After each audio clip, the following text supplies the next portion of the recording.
Welcome to the Phase Space Invaders podcast, where we explore the future of computational biology and biophysics by interviewing researchers working on exciting transformative ideas. We're kicking off season 2 of the podcast with a conversation with Michele Vendruscolo, a professor of biophysics at the University of Cambridge, known for his outstanding contributions to the computational study of protein aggregation and amyloid formation. These processes are a leading cause of misfolding diseases, such as Alzheimer's and Parkinson's. And recent years saw a huge effort from the simulation community to understand and address the molecular origin of these debilitating conditions that wreak havoc on so many families worldwide. So I asked Michele to tell us where we stand in our fight against misfolding diseases and how his group is making use of the new AI-based tools to find potential new treatments. We discuss how much of a breakthrough these AI tools have been and what kind of progress we can expect within the next decade. Then we move on to the broader question of the role of a scientist or public intellectual in society, how the discoveries we communicate find their way into people's lives or don't, and whether we're doing a good enough job at making young people excited about the often slow, solid, and humble science in the era of instant news and bold influencers. I hope we inspire you to think about it more, so let's go.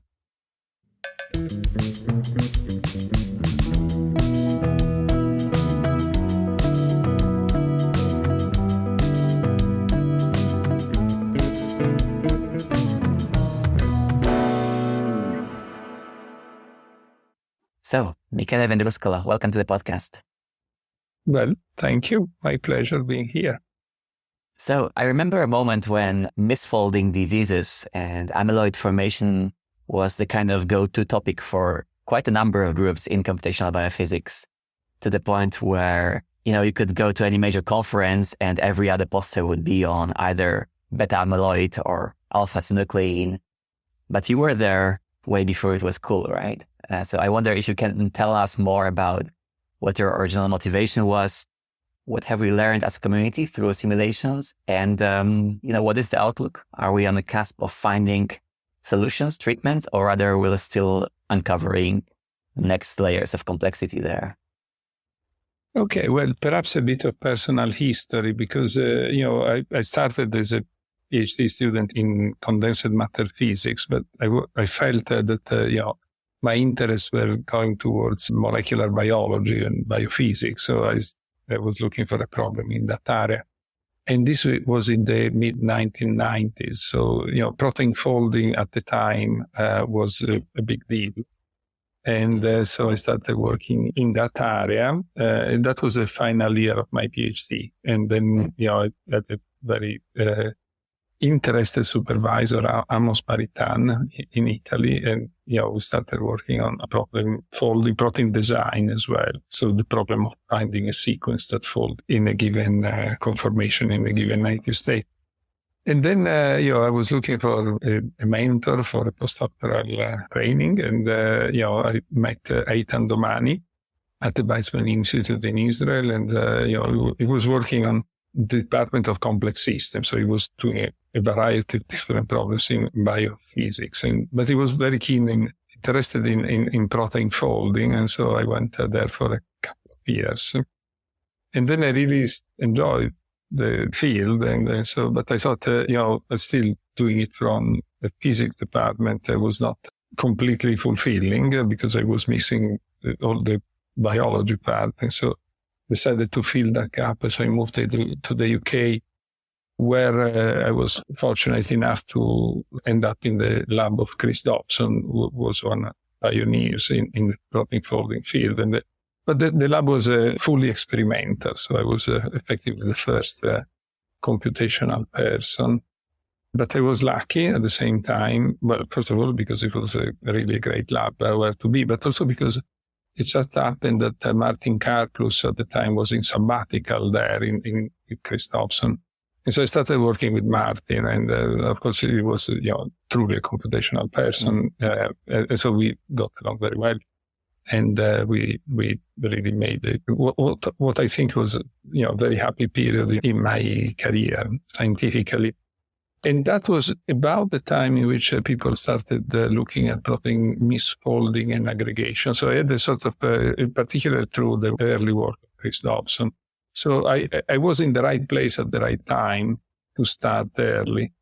And of course, initially it was extremely difficult to do anything by computational methods because the timescale for the misfolding aggregation processes and the spatial and timescales are incredibly long and large. So, anything through computation looked daunting. But as history has shown, then people may start making progress. And especially now, more recently, with artificial intelligence methods, really the field is moving incredibly fast. So I guess you're partially right when you say there was a lot of interest a few years ago.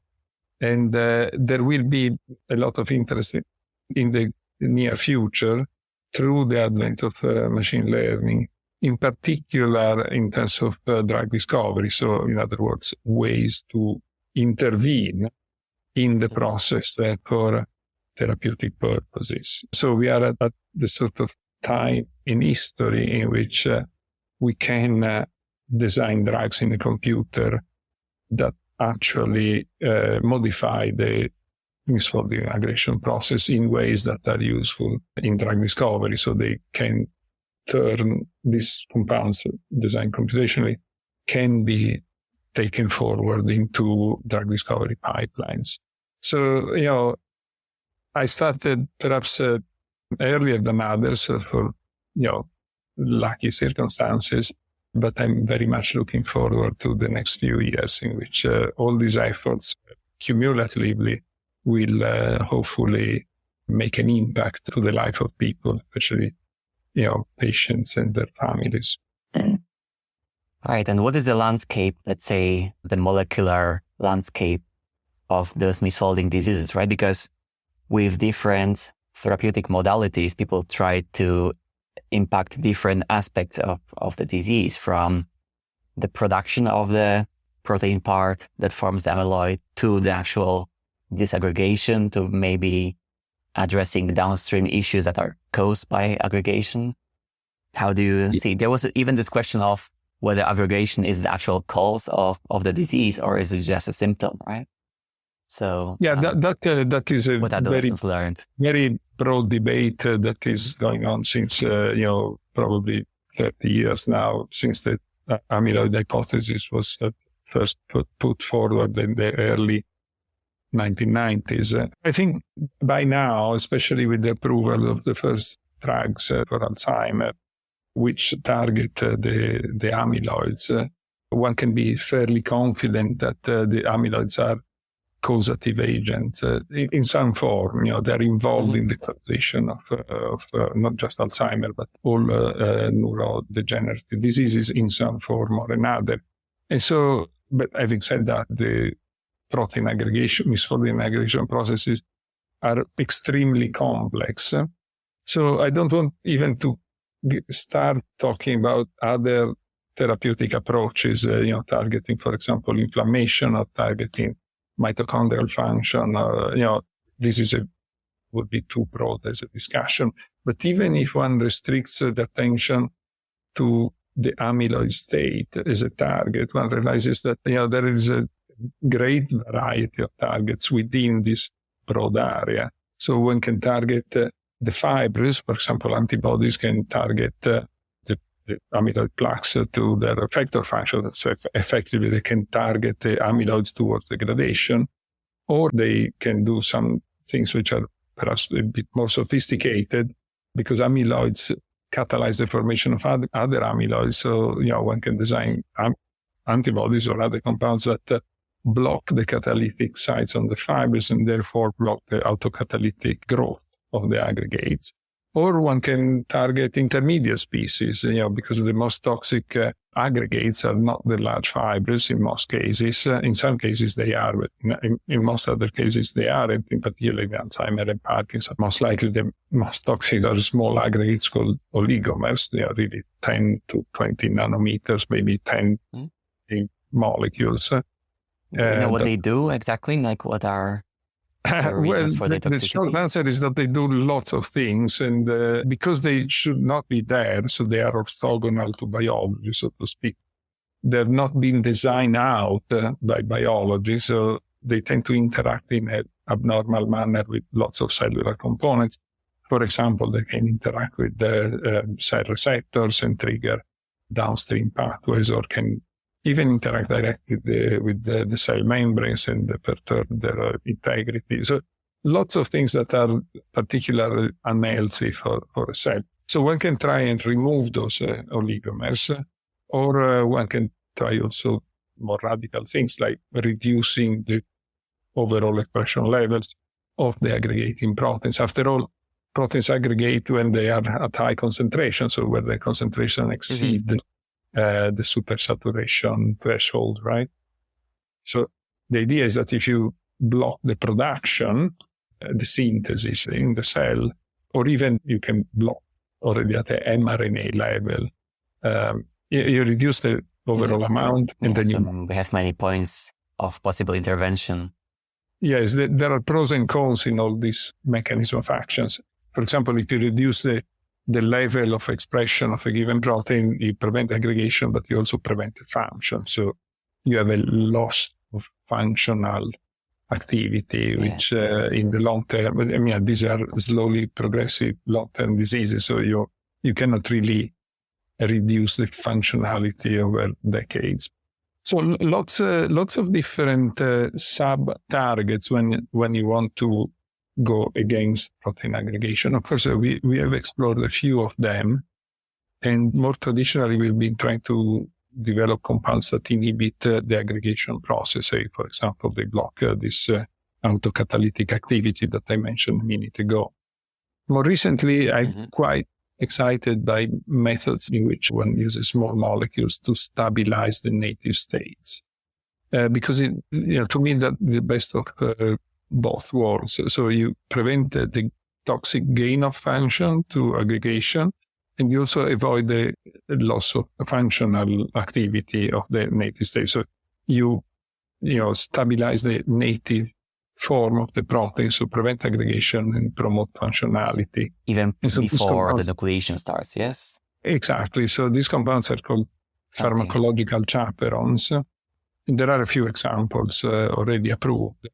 And these examples are for proteins that are folded. So what we're trying to do is to develop pharmacological chaperones for disordered proteins. So this is a challenge because, disordered proteins don't have binding pockets. And so, we have to understand how we can design compounds that have a high affinity for the disordered proteins and also high specificity. So we are working in this area mostly now. And again, here is where artificial intelligence is helping tremendously, because we've been... I was about to ask, to ask how did this whole workflow change now in the last, let's say, 2-3 years that we have all those tools for predicting changes due to mutations, for predicting binding sites in the order of magnitude more accurate way than before. Yeah, I wouldn't want to overstate the case, but for us here is being a game changer, right? Because this idea of pharmacological chaperones, we had already probably 10 years ago, but we couldn't really find any way of systematically identifying candidate small molecule that could act as pharmacological chaperone. We had 1 or 2 examples that we really investigated in depth, but the discovery was almost by chance. We were lucky. So no systematic way. Until the advent of machine learning methods, now we have really systematic ways of screening chemical libraries to discover compounds that have predicted the binding affinity for disordered proteins. And these compounds are, then we can test them in the lab. And the predictions are really quite accurate. So if we predict, let's say, we take a library of 1 million compounds, we predict the top 20, and at least 10 of these will actually bind. So there is a very high hit rate. And so there is essentially a much reduced need, if at all, of high throughput experimental screening And this is, you would say, specifically due to the inclusion of AI tools, or that was the case even before? No, this is with rigid docking. Yeah, specifically due to the introduction of the AI tools, because I'm talking about disordered proteins, because if you want to use docking programs, docking is a very well-established field, and it is quite effective. So you can do chemical library screening with docking methods and find promising hit. If you target folded proteins, for disordered proteins, it was not possible. I think it's still not possible. But if you use... Are we talking... Yes, go ahead. Are we talking about some sort of joint generation of protein structure conditioned on a small molecule binder? Or what is the... I guess... the avenue to there may be many ways, but for example, the introduction of the transformer architectures, AlphaFold, that can be sort of exploited to predict binding affinities as well. So, essentially is a way of predicting intermolecular contacts or intramolecular contacts, so AlphaFold. But, you have AlphaFold multimers, for example. You understand, yes. You can predict intermolecular interactions. On those grounds, you can predict protein small molecule interaction or protein RNA interaction, perhaps not yet with high accuracy, but there were definitely efforts in the direction. Forward towards that. So yes, AI has been absolutely crucial in transforming our ability to predict intermolecular interactions for disordered proteins and also for ordered ones. But I'm mostly focusing on disordered ones because these are the most common ones in neurodegenerative disease. So let's say 5 or 10 years down the line, we might see things popping out in clinical applications, or that will be very optimistic? No, it wouldn't be at all. In fact, that is more or less the timescale that I would expect. I see. And what is the current situation of the approved drugs? What do they do? How do they achieve that? And how effective are they? Well, as I said, there have been probably 400 or 500 failures in clinical trials in the last 30 years for drugs that could change the course of the disease. Of course, we had drugs since quite a long time for Alzheimer, Parkinson, and other neurodegenerative conditions that could treat the symptoms. But until very recently, we didn't have any way of curing the disease or slowing it down, for that matter. Until 3 years ago, because in 2021, the Food and Drug Administration, the FDA in the US, approved the first anti-amyloid drug for Alzheimer, aducanumab, by Biogen. And this has really been a huge historical moment because it has, the first time, patient could have some hope. In fact, also the amyloid hypothesis was validated. So a huge boost of confidence, both for the patients and for the people working in drug discovery. And soon after, in 2023, the second drug with the same mechanism of action targeting amyloid plaques, lecanemab by Eisai and Biogen as well, was also approved by the FDA. And on top of that, now this year, perhaps a third drug, again, an antibody targeting amyloid plaques, donanemab by Eli Lilly, is expected to be approved. So, there is a very strong validation of the target and antibodies of increasing efficacy. Now, I wouldn't want to sound too optimistic. These antibodies are not widely used in the clinic yet because they have quite serious side effects. So people, patients are worried about prescribing them. They're also very expensive. This is a fairly different discussion, but it is not all positive. But it is really a transition moment in which we went from having no idea, shooting in the dark, from having very concrete evidence that there are therapeutic strategies that can work. In fact, one of the things that we and others are working now is to find other compounds, in particular small molecules, that have this same mechanism of action of these antibodies that they've been approved, but they have probably less side effects. So I think perhaps I should stress this again. So we went from a situation in which we have essentially only guesses about what could be a good target for the disease to having a validated one. I'm not saying this is the only possible one. I'm saying that, if you want to do other targets, you are back in the situation that you are uncertain. Even if you develop a compound that engages with the target, binds and changes the behavior, you don't know whether it will change the course of the disease. With amyloids instead, So it's a much simpler problem.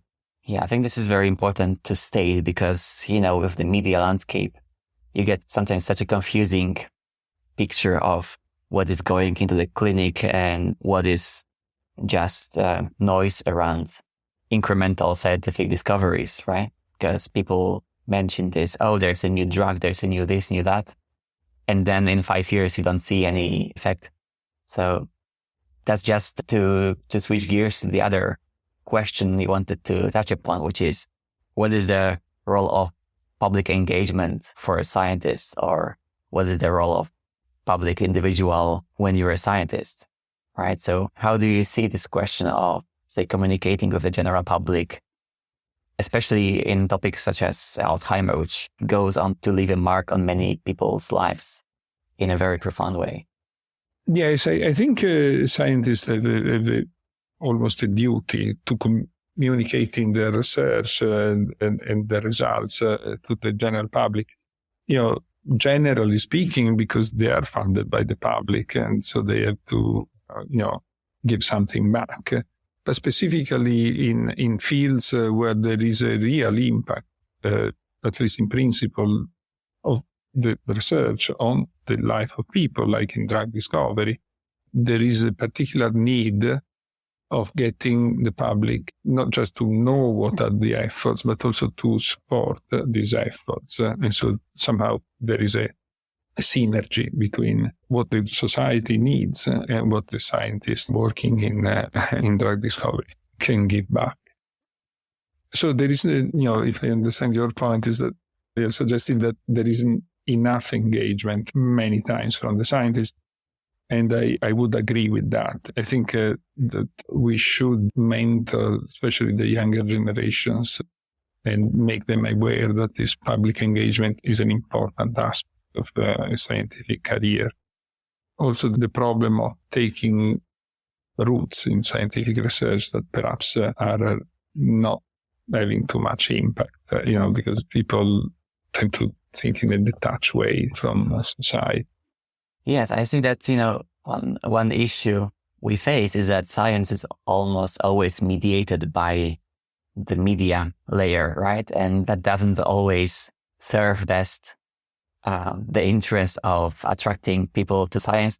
Maybe it doesn't, it's hard to tell for me, but it certainly skips many aspects of what science is. What are the uncertainties? It very much tries to get to the point of, this is now solved. The scientists work on this for 2 decades and now we know, right? While the reality, I'm thinking, what is the role in conveying also the uncertainties? That was, I think, very much on everyone's mind during the COVID pandemic, right? How do we convey the uncertainty without making the point that we don't know anything, right? Is there even? Yeah, right. Perhaps there is a expectation from the public that the scientists could solve any problem you throw at them. And this has been true, of course, in some cases in history, and COVID is definitely one example. But no, what I meant is that, in our time, we are really facing global challenges. Will have an impact on our generation, but especially in the future generations. So, climate change, energy, materials, artificial intelligence. These are challenges that cannot be solved by a segment of the society. They are really involving everyone. And so I think there should be cooperation between different components of the society, the public, the governments, the industry, and the scientists. So they should cooperate to identify the priorities, setting up effective strategies and programs to address these challenges, which are becoming increasingly urgent. So it's curious that several of these challenges are a direct consequence of the success of science, so to speak, right? True. So yes. Climate change, for example, energy are coming from there, right? It's science that created success, and now somehow science should also define other ways of dealing with it. Also, it's always going to be iterative. Yes. Yes, and But do you think we have good platforms for this engagement with the public? I can think of a few science communicators that have YouTube channels, or just reach the general audience with higher efficiency. But I think we, in our community, in the computational community, maybe lack this popular level public outreach that would really have famous popular communicators that achieve maybe not commercial success, but deep reach within the general public. Yes, I wish your podcast could to fill this gap. It is true. I think historically, computational science has not been, say, on the front pages of newspapers. But as you said, the internet and now social media give us. It's like a continuous experiment, so people can try what works and what doesn't work, and there are many attempts, some of which hopefully will succeed. So, but it's certainly true that people, should try more things like you're trying yourself, right? Extending the reach of what we're doing. Now, I mean, again, with the rise of artificial intelligence and the impact that it is having on the computational community, this task may become easier because almost anybody now would know what artificial intelligence is, or at least that is happening, would be interested in learning more. And the type of problems that computational science can start and solve are becoming real ones. So in the sense, real impact on the lives of people. So it's much easier to explain to a person that there is no drug for Parkinson rather than, I have a new free energy calculation method. You see what I mean? Definitely, yes. But to that point, if we get to attract people into science, especially to computational science, what would be your advice to people who want to start, who are, at the beginning of their scientific journey and want to do something impactful, want to, change the world, want to contribute towards a scientific question? Yes, that's really a deep question. Right? I think, there is something in the human nature that biases people, forces people to look for answers. Right? There is a sort of human desire to understanding how nature works. So it's almost innate. So that's a driving force, I think, for most people. Now, this can result in efforts that can be detached from reality or can have a real impact on our society. So my inclination would be to advise younger people that, if they feel this urge of pursuing scientific inquiries, they should direct their efforts towards fields where scientific contributions are really needed. I was mentioning global challenges. So it's not something that we can postpone. So we have to act now, right, in the coming months and years. And so, it's important for younger people to understand that they should direct their intellectual curiosity towards having a real impact on this problem. It is certainly possible.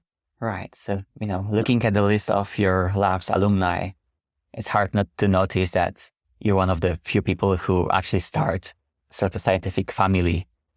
So if that can be a testament to the fact that you're actually working on some of those really deep and foundational questions. Well, proves that very well.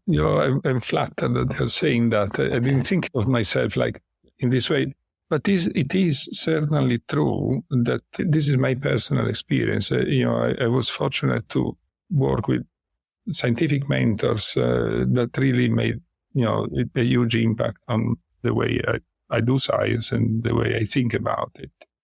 And so, again, my advice would be to actively look for mentors that can really represent a good match, right? You can work together with them, you can learn from them, you can raise to their level. The mentorship is absolutely crucial in a scientific career, probably in all aspects of life, but it is extremely hard to learn to do science by yourself. There is a very experienced person or people that are teaching you can fly much more easily. Now that you say that, given your credentials, we have to trust you. Okay, thank you, Michele. I think that was a lovely conversation. Thank you for your time and background story and all the developments that you told us about. Thank you for contributing. Thank you, Milos. And it has been a privilege being here. And wishing you a great day ahead. And to you. Thank you for listening. See you in the next episode of Space Invaders.